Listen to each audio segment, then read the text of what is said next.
When you're shooting in a smaller space, shooting a headshot or three-quarter shot isn't too much of a problem. So we're going to start there and just talk about some of those considerations.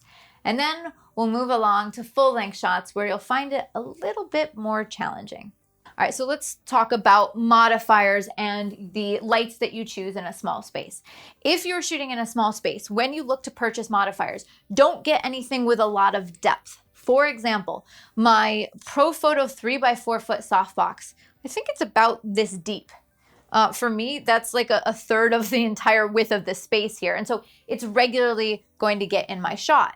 And then if I put that on a D1 is about this big. So I'm taking up half of my shooting space. Doesn't mean it can't be done, but a lot of times people think that speed lights are not great studio lights. And I've given you some of the reasons you might choose strobe over speed lights.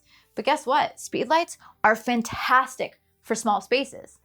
One of the reasons is they're super small and really low profile, so they won't take up much space. But also, in a small space, you have all of the power output you need. Think of it this way. Some of these studio strobes, they have a ton of output, maybe 1,000 watts.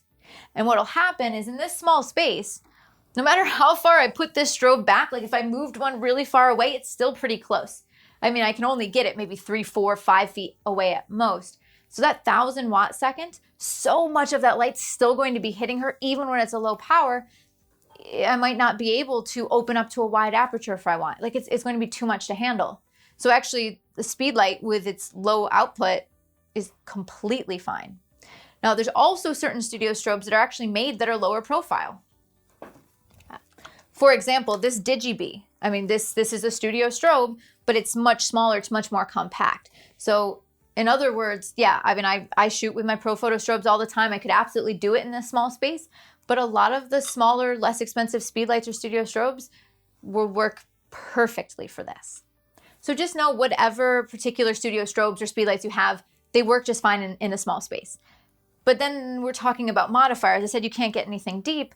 Well, something like a flatter umbrella or a smaller softbox is probably a good way to go. And so I can actually back this up even further if I need a little bit more space to shoot.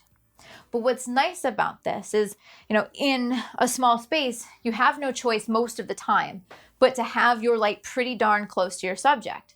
But we already know that the larger the light source is compared to the size of the subject, the softer the light. So basically, when you take a modifier, bring it in real close, it's going to be soft.